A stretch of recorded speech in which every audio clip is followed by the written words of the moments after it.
Welcome, everybody, to another episode of the Ripple Intent Podcast. I am one of your co-hosts, Kyle Makrowski, and with me, as always, is John. John, go ahead and say hello. Hello, listeners. Welcome back. Welcome back. Here at Ripple Intent, we do our best to help people, better teammates, better leaders. And with us today for this conversation is someone I've known for a long, long time.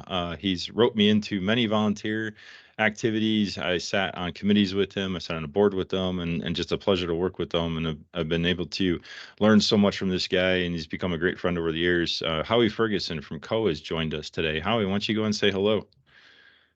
Hello, listeners. Great to be here, Kyle and Jon. Thanks for having me. Thanks for being here. Hey, just I stumbled across COAA years ago. I think in like 2008, because somebody said, "Have you heard of this organization?" I said, "No, I have no idea." And have been engaged in some way, shape, or form ever since. And so, could you just do a quick, shameless plug for COAA? I think there's a lot of folks out there that should be a part of the organization and just really don't know it's out there. Yeah, the old label we never really wanted, but have the best kept secret in the industry. Yeah, so thanks, Kyle. Appreciate the tee up. COAA stands for Construction Owners Association of America. So we are, as the name implies, a national nonprofit association founded in 1994. So we'll be 30 next year, and we're planning some anniversary stuff.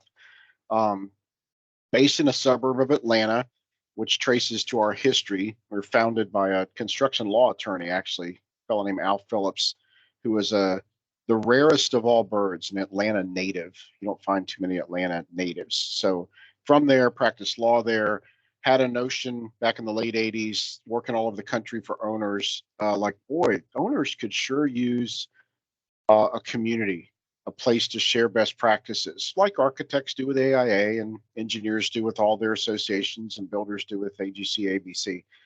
Talked it up. Everyone agreed, yeah, great idea, Al. And no one ever did anything about it. So he finally did it himself and formed COAA. The really short version of the elevator pitch, Kyle, is we exist to try to help owners be better owners. Now, there's a lot you can sort of, when you start unpacking that, to that, well, what does that mean? Well, better leaders of projects, perhaps better leaders of those who manage projects. And something we've really started kind of refining in terms of message lately, because we've been doing it for a long time, we just never said it, is maybe improving the project delivery experience. You guys both know it's not easy. It ain't for sissies, as they say, delivering projects, regardless of size or type. Maybe we can help folks do it better and maybe have a slightly better experience. So that's who COAA is. We have about 3,600 members, most of whom are owner organizations, but architects, engineers, and others are also members. That's us.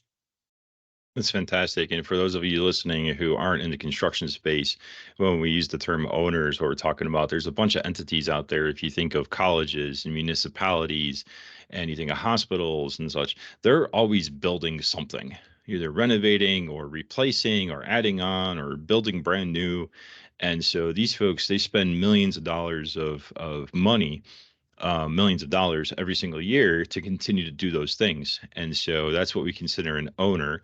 They bring money to the table. And often what they do is they say, I'm going to hire a contractor. I'm going to hire an architect. I'm going to give them millions of dollars and say, go do my project and don't screw it up. And often it's, as Howie said, it's a very complex, long process, which, well, that's part of the reason we're here, is because all of us, you started on the owner's side, or you spent many, many years on the owner's side working for a university, right?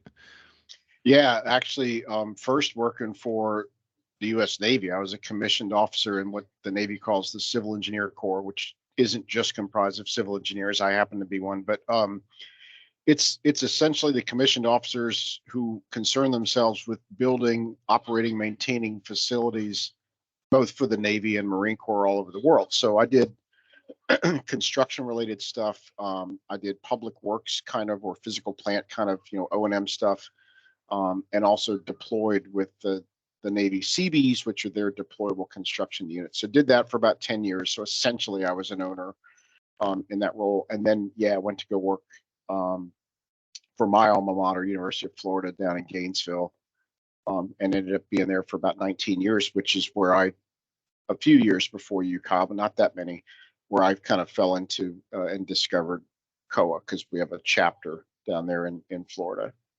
But yeah, my bad. I just kind of skipped right over what the heck an owner is. But yeah, we're in a. Oh yeah, there's that. No, but it's a great point, and yeah, it's interesting too, Kyle, because what you just said about my background brings up something interesting when you think about owners. Um, the vast majority of folks who work for an owner, so folks who are managing projects or managing those who manage projects. I mean, I don't have stats, but I would guess 85 or 90, maybe higher percent of those are folks who came from the industry, either as a design professional like Jon, or a contractor. I think that might be your background, Kyle, if I remember right. Most don't come right out of school. In fact, most kids in college don't even know what is an owner. That's actually a conversation we're starting to have with some of our chapters about reaching down to the collegiate level, maybe even lower, and explaining, hey, there's this thing out there called the owner in this project delivery process. You could make a career out of doing that. And you get some college kids who are like, wow, really? I never thought about that. So maybe that's something. Anyway, point is, it's kind of the often not understood or forgotten third leg of the stool. But again, back to Al Phillips, that's why he founded COAA. He's like, hey, wait a minute, there are projects. We're the ones paying the bills. We should probably, have a seat at the big kids table when the industry is talking about stuff. That's kind of part of why COAA got started. It's so true, that it was a void, and it has created. I've been to so many of the COA events, and helped create some of them, and part of the board, and they're just and I tell everybody, even to this day, if you are managing projects as an owner entity, then you need to go to this thing, because you will be at a conference surrounded by people who do what you do. And they understand your world, they understand your pains, they understand your challenges, they also understand your wins, and you can learn a lot about how to do certain things. And it's no surprise, everyone's trying to solve a lot of the same problems. We all got challenging projects, we got challenging people, we got challenging clients, we got challenging deadlines, limitations on money. I mean, this could describe that list can describe any project in any industry anywhere. It doesn't matter. And so how, for a long time, owners are trying to solve those issues internally, or entities or organizations or even teams are trying to solve that in silos. We're just, this must be our problem. Everyone else seems to have it figured out. Well, it turns out not really. A lot of people have a lot of good things going, and the more we can share that with each other, the more we can raise the entire industry. And that's kind of leading us to where we're heading today, and what we want to talk about. And that's been the we all three of us have seen this growth and emergence of interest. I don't even know how to describe it. We've called it all kinds of different things. You call it soft skills, you call it leadership skills, you call it management skills, call it human skills. But this growth and emergence of, oh yeah, we should pay attention to the people side of our business. That might help. Slightly important in delivering projects. Yeah, 100%, Kyle. And that's why my organization and yours, although you're kind of a foot in both, that's why Ripple and COAA are good partners in crime, so to speak. I kind of like to think that COAA was beginning to talk about and understand, and by COAA I mean our members, not the organization really, about these sorts of topics 15 years ago, before it was cool. Maybe in little bits and little pieces, and maybe at first, back when you and I were both on the committee that plans our national conferences, there might have even been, what, we're going to have a session about soft skills? What the hell is going on around here? Because we were more technically oriented. But slowly over time, that began to become a bigger part of the content that we were concerned with. And it ties, Kyle, right into another shameless plug. Kind of our whole thing is not so much the deep dive on technical skills. We kind of figure that most PMs, owners in general, have that already or are getting that elsewhere. And particularly, I mean, you're a healthcare owner, great example. I tell people, look, if you're looking for the really deep dive on best practices for med gas design and a clinic assembly, in the Northeast. Like, that's not our thing, right? You're going to get that somewhere else. But if you want to talk about the common threads that exist on every project, small, large, public, private, north, south, east, west, healthcare, airport, Chick-fil-A, that's the kind of stuff we talk about. Contractual things, relationship things, team building, soft skills. And that's why Ripple and COAA, I think, we have our Venn diagram. We have intersected greatly in this area that, our industry kind of finally woke up and said, all the technical stuff matters, and yay, technology and BIM and prefab, but the 20 of us in this room who are going to pull this project off for the next 3 years, it might help if we got along and could communicate. Yeah, we kind of finally woke up to that. I remember one of the very first projects I ever did on the owner side, when I transitioned to the owner side. I was advocating strong for spending some time building the team. And one of our internal folks in the academic medical center, I'll never forget her comment. She was, "Why do we need to waste time doing that? These people are all professionals. They know how to design and build a building."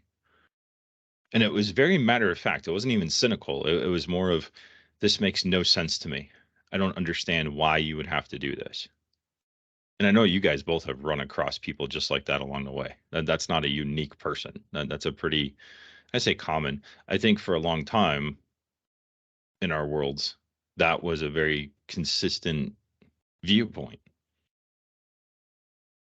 Well, right. I mean, like from a base level, sure, that's real, right? You're as an owner, and I've never had the pleasure of being on the owner side, but Oh, you're as missing all kinds of stuff, man.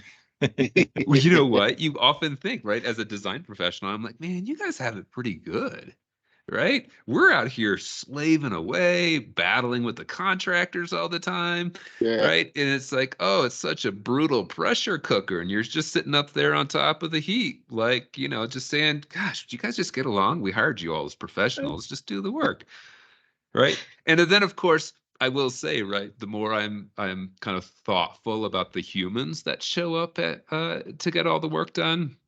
And then you both brought me to a COA event in Las Vegas a couple years ago, and being partly a fly on the wall, right? And you have to like let the whole business development side go away, right? I'm not there to sell. I'm actually there to listen. And as soon as I start paying attention and hearing the pain points from the owners in the room, I was like, oh, yeah, that job's not as easy as it looks.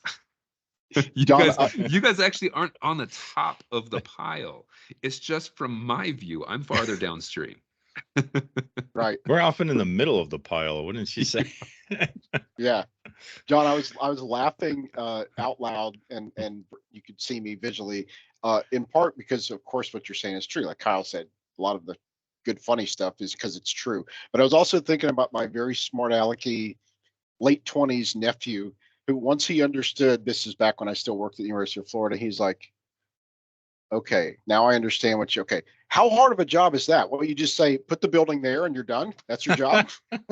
So yeah, that's pretty much it. You pretty much captured it.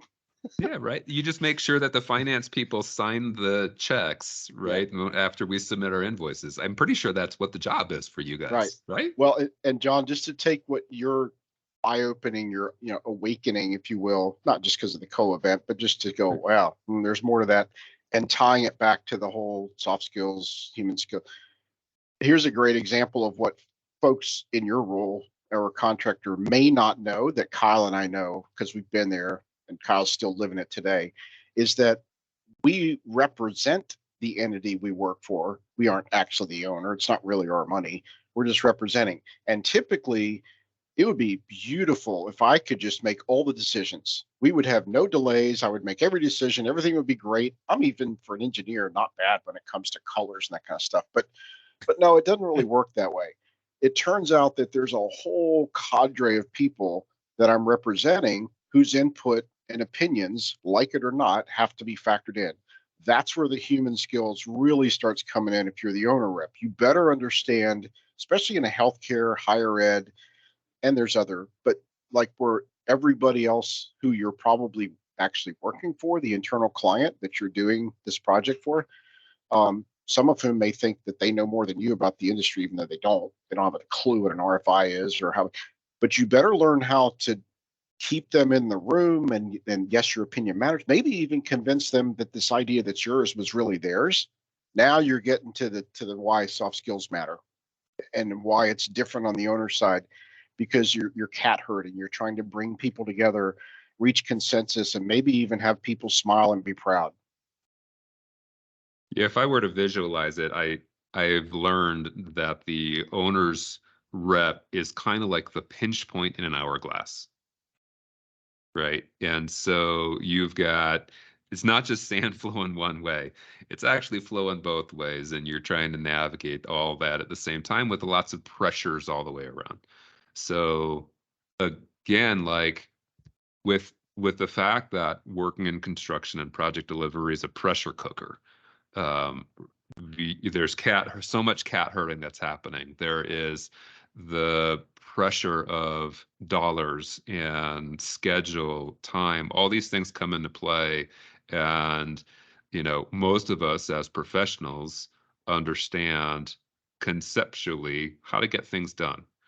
Mhm. But as we've started talking about, what we feel like there's a gap in is recognizing that they're all humans coming to the table to get the work done, regardless of whatever technology we add.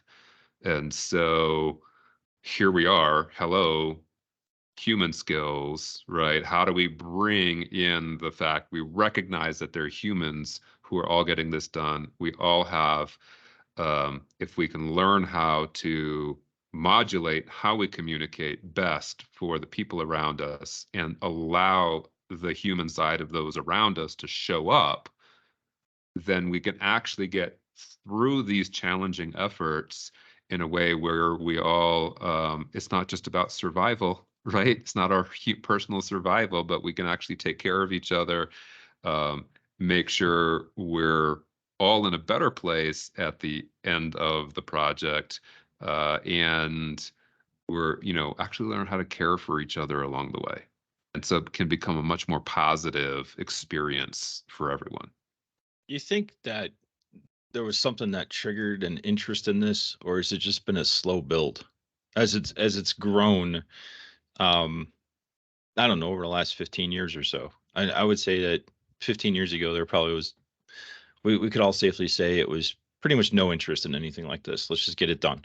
Right. And then over time, we've seen this as it's felt like a slow creep where more and more entities, more and more companies, more and more groups of people have started to say there might be something to this whole let's invest in people, soft skills kind of thing, with intention, to where now it's certainly not mainstream. I don't want to say that by any means, but there's there's definitely a push to try to do it more than I think there ever has been. Do you think there's any point in time that caused that to happen? That's a tough one, Kyle. This is like PhD level stuff, but it's a fantastic question. My top of my head, and just for the audience, there was no prep on this. It's not like we were talking about this through email 2 weeks ago. It's right out of the chute fresh, and which is actually makes for the best conversation. I think, Kyle, that the answer is no. There wasn't a tipping point event until 2020.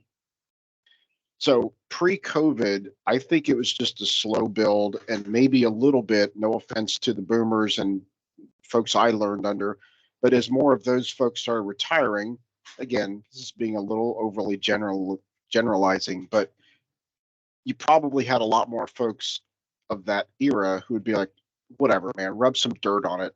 Forget relation. The lady you were talking about, right? Just rub some dirt on it, get the job done. Who cares? Relationship. Just design, build, write the check, you're done. Those folks, as they started retiring, some of that cynicism, maybe that started leaving. I think folks in our greater world, like Brene Brown, would be one for me. People might be shocked, like this guy, ex-military. Well, he's a Brene Brown fan. Oh, absolutely. Those sorts of people, I think, started penetrating more of our society and becoming more respected and prevalent. And thoughts that talking about all of Brene's stuff. And then you hit 2020, and of course, the whole world changed. And I think it really got driven home from that. So I think there's pre 2020, post 2020. Before 20, it was a slow build, various things happening. And then 2020, it really got amped up, and people were like, damn, we got to do this through code. Yeah, we better have a solid relationship now. I can't even talk to you. Even if I'm face to face, I can't really see you because you have a mask on. That's my top ahead theory. Yeah. I'm with you. I don't think there was a catalyst. And even I mean, as you look across society today, based on the learnings from COVID, where we did a lot of the virtual stuff and we still do a lot of virtual stuff, and people were a lot more patient and oh, my kids interrupted me or my cat interrupted me, or we spent a little more time chit-chatting and laughing and stuff. A lot of that is gone again. Because yeah, it was cute during COVID, but now we got work to do. So now here we are back to the busyness. And so we've work wise, I think we've lost sight of some of the benefits that came with suddenly being thrown out of our comfort zones. But that hasn't necessarily increased or decreased the interest in soft skills, whatever we're calling it, human skills, how to be a better person in working on teams. And it helped, but it helped the progression. I think that started before COVID. I think you're right. I think it brought a lot of it to light. Now we're kind of back in the dark, but it continues to march forward. There's a lot of firms that are trying to do stuff internal to help better their people. There's a lot of projects that show up that are saying we're going to bring someone in to help gel the team. Not as many, of course. We want every project to do that, but it's still a long road, I think. Well, We've got a Kyle, long way to go. sorry to interrupt, but you and John are too modest and humble to say it, so I'll say it for you. Look at Ripple Intent. I mean, it's basically blowing up. I don't know what your schedule. I haven't seen your actual schedule, but the breakfast and it. I think it was just kind of Portland, Denver, Arizona. It's everywhere now. That's not a mistake. That's not a coincidence. That's not weird. That's people absolutely being drawn to. I want to talk about the kind of stuff we're talking about: a better workplace, people matter, communication, all this kind of stuff. There you go. I mean, it's not just because people love Kyle and Jon, they do, but it's also talking about this stuff, especially in our industry that 20 years ago, again, you would have been, shamed out of the room. What? Um, that's why you guys are blowing up, because people have a yearning to do this better and to talk about it.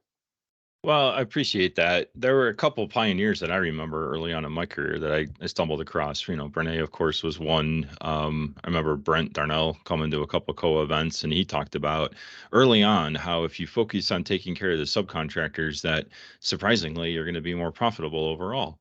And coming from actually before GC, I was a sub for a while, and I listened to that guy and went, "My goodness, this guy gets it."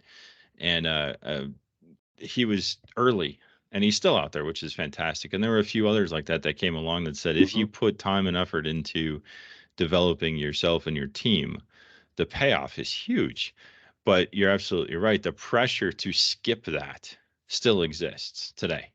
There's an expectation that if I'm hiring a team, they will know what to do to, like you said, put the building over there and you're done. And it is fascinating to watch. Now, I've also seen folks who have tried to go too far down the process path with the human skills piece. All you got to do is make a list, make a few check boxes, put stuff on the calendar, and I've seen this many, many times. Let's check in as a team. How we doing? Everyone's good. All right, cool. Back to work. And it's like, no, that's not what we're talking about. That's helpful. It's a step, but it's one of 1,000 steps. You're not going to get somewhere by processizing people. It's like I've joked, if you come to work for us, depending on which project manager you get, you're going to get a slightly different experience because we have yet to figure out how to standardize personalities.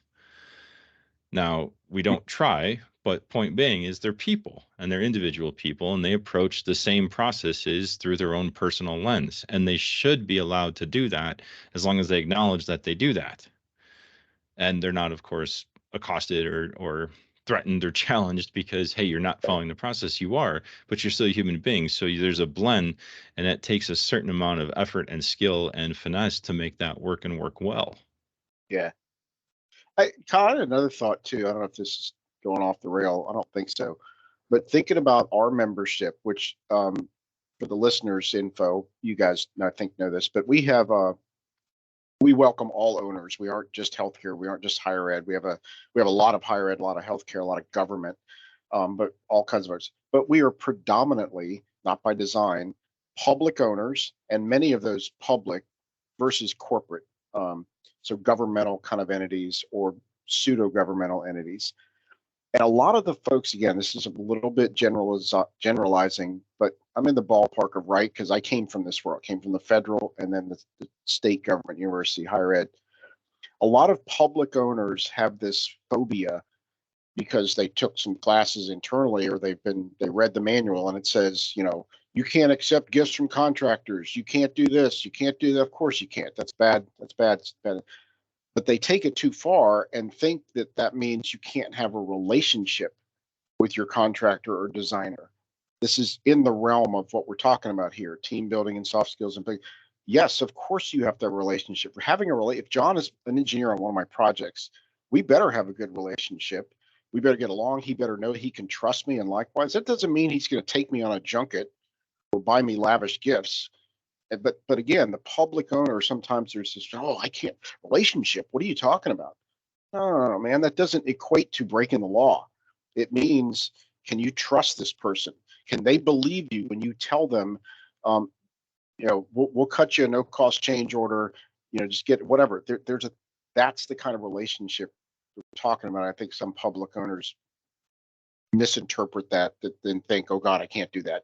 Does that make sense? Oh, yeah, we've talked about this before, the whole procurement world having this giant wall up between, and they advocate nationally from the folks who have the national organization around procurement that you cannot talk to people and you cannot have interactions during the procurement, and your debrief has to be very structured and very, and you're right, the word relationship can be taken so many different ways. And there's a difference between understanding who you are and how you're wired and how you see the world and your natural reactions to things and how you approach problems, and then understanding those things about the people around you. That's a very, very specific type of relationship. That's a very healthy working relationship that allows you all to succeed and be in a better spot to deliver whatever it is you're being asked to deliver. So absolutely, the word relationship or team building, the old trust falls, which are some pretty darn funny videos if you look up trust fall on YouTube. That is not uh, what we're talking about. Those can become elements of it, but really what I go back to is, no, this is about who you are, how you're wired, how you interact, being intentional about that, and having that knowledge of those around you. And if everyone's in that spot, man, you talk about a high performing team. That's how you get there. So I agree with you. I think there's a lot of natural fear and resistance to, oh no, I'm prevented from getting to know people as people. Well, yes, it's one thing to know what kind of pizza you like. It's another thing to know who you are and how you work. Right. So, man, we could probably talk about this all day. Yeah, we could. I know we're getting close on time. I mean, one of the things that's really sitting with me and that I've learned over the past couple of years, the more I think about how we show up as people in the workplace, is that once we come to the table for a project and um, the design professionals, the contractors are often looking to the owner to sort of set the behavioral standard, right? It's just following contract lines. That's what we frequently do, which in my mind puts undue pressure on the owner to set that stage. And so kind of what I love is in the COA space, right? Talking with owners about how to perhaps be more human, right? When it comes to these project engagements. Um, what I would love for our non-owner listeners to think about is we actually have a great opportunity to feel empowered to actually go to our owners and request, say, would you like to approach this project a little differently, right? What if we spent a little more time without it having to be more money, right? More time, more schedule, right? Longer durations, those kinds of things. But what if we were to come together and focus on being that high performing team where everyone is allowed to express who they are, share who they are, and let's all come together a little bit? Then I mean, we can take the pressure off the owners in doing so, right? It actually just kind of opens the door quite a bit. We often just don't think to open the door Mhm. because we come in and I know what my pipe wedge is. I'm here to do my piece, and that's where I'm going to live. And that's That- what we're comfortable with. So this is about getting a little bit thinking along the lines of Brene Brown and vulnerability of how do we learn to get comfortable being a little bit uncomfortable. yeah. Yeah, I love what you just said, John. And yeah, there is an opportunity, but there's a fear factor. If I'm that architect, that builder, that engineer, that design build team, whatever, there's a fear factor of approaching that owner and saying that, because you could get, if it's not an owner, back to Kyle's friend from years ago, whatever, man, just get the project. Yeah, we did partnering 30 years ago. Whatever. It's just, you'll get that kind of thing. So there's a fear factor. You don't really know. For COA, the nice position we're in, and we try to not do this in a cynical way or with a finger wagging, we know everything way, but we can kind of, since we are the organization for owners, in a hopefully kind of gentle way, kind of ask our owner members to take a look in the mirror before you start blaming everybody else for why your project you're going. You might want to take a look internally first. Maybe it's at yourself, your organization, your processes, your contracts. Are you really being that, what we call, John, the good owner? That is a thing. And we don't mean goody two shoes. We mean perfect. We mean timely, fair, collaborative, transparent to the degree you can be. Sometimes you can't on certain things, but there is such a thing. Our dilemma in COA is that most of the folks who join COA already have that mindset. We're preaching to the choir. They kind of get it. We're trying to reach the owners who don't have that mindset. And I'm sure you've worked for some, John. You don't have to name names, but that's our catch 22. It's cool because, like Kyle said, you go to a COA event and you kind of feel like, hey, I've met my people. These are my people. Got like mindset. People believe that I can do better. Continuous improvement. Sometimes the projects go wrong because of us, because the owner. It's cool to be in the position to be able to again gently say that, but we would love to be able to get some owners who don't think that way to come on in and take a sip. Howie, before we go, how do you get a hold of COA? Where do people need to go to learn more or become a part or get engaged? COA.org. We're on all the socials, of course, especially LinkedIn. But I think we're pretty intuitive. Doesn't take 97 clicks to get their website. You can learn all about our history and our different offerings. Both of you, of course, are involved with our Owner Training Institute, which provides in-person, for the most part, in-person, pretty deep dives. Again, not so much on technical stuff, more on process. You two are, I'll make the shameless plug, are a big part of the real lighting of the Ripple Intent COA marriage candle, if you will. We are working on, for people's knowledge and info, a human skills class that will be part of that Owner Training Institute. But anyway, all that's on our website, coa.org. You can find all the staff contacts, my phone number, text me, call me. We're here, open book. Appreciate it, Howie. Appreciate your time today. Thanks for joining us. For those of you listening, follow us on LinkedIn. Find a Ripple Intent. Find John. Find Kyle. Find Howie. RippleIntent.org as always, and hopefully we'll see you at one of our breakfast clubs down the road. As always, appreciate you listening, and we'll see you down the road. Take care.